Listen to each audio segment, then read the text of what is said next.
السلام علیکم ورحمۃ اللہ وبرکاتہ۔ آج میں آپ کے سامنے سورہ الاعراف کی آیات نمبر 94 اور 95 یا 94 اور 95 کا ترجمہ لے کر حاضر ہوں۔ سماعت فرمائیے۔ اعوذ باللہ من الشیطان الرجیم، بسم اللہ الرحمن الرحیم۔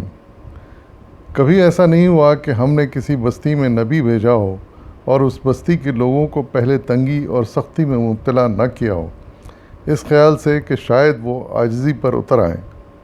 پھر ہم نے ان کی بدحالی کو خوشحالی سے بدل دیا، یہاں تک کہ وہ خوب پھلے پھولے اور کہنے لگے کہ ہمارے اسلاف پر بھی اچھے اور برے دن آتے رہے ہیں۔ آخر کار ہم نے انہیں اچانک پکڑ لیا اور انہیں خبر تک نہ ہوئی۔ صدق اللہ العظیم۔ ان آیات میں اللہ تعالیٰ اپنا وہ طریقہ کار، اپنا اصول بیان فرما رہے ہیں جو وہ قوموں کی تباہی کے بارے میں جب فیصلہ کرتے ہیں تو اختیار کرتے ہیں۔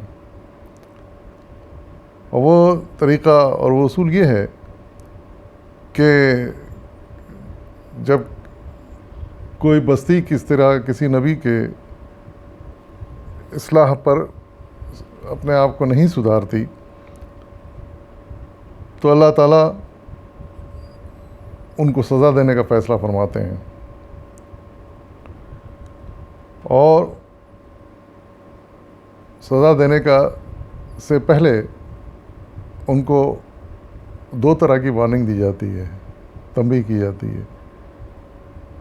پہلی یہ کہ ان کو سختی اور تنگی میں مبتلا کیا جاتا ہے، یعنی مختلف طریقے سے ان پر آزمائشیں ڈالی جاتی ہیں اور تکلیفیں دی جاتی ہیں تاکہ ان کو ہوش آ جائے اور وہ سدھر جائیں۔ لیکن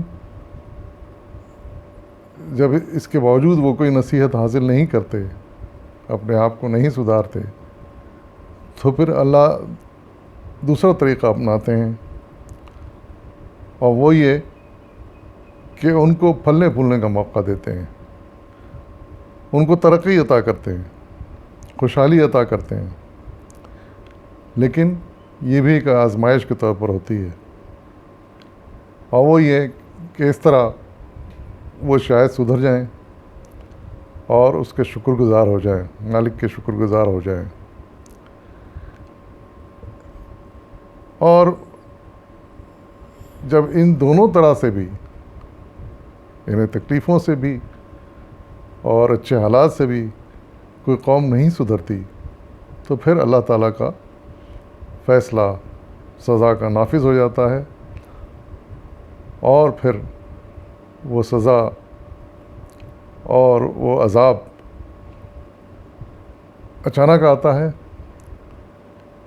انسان سمجھ نہیں پاتا کہ وہ کہاں سے آیا، کیسے آیا، اور اس کو کسی طرح خبر تک نہیں ہوتی، اور پھر تباہی و بربادی اس قوم کا مقدر بن جاتی ہے۔ یہی حال آل سمود کے ساتھ ہوا، آل صالح کے ساتھ ہوا، اور اسی طرح آل فرعون کے ساتھ ہوا۔ اسی طرح تاریخ بتاتی ہے کہ بہت سے قوموں کا یہی انجام ہوا۔ تو ان قوموں کے اس برے انجام سے ہمیں سبق لینا چاہیے، اور جب کوئی مشکلات پڑیں تب بھی ہمیں سمجھ جانا چاہیے کہ شاید اللہ تعالیٰ ہمیں اس طرح وارننگ دے رہے ہیں۔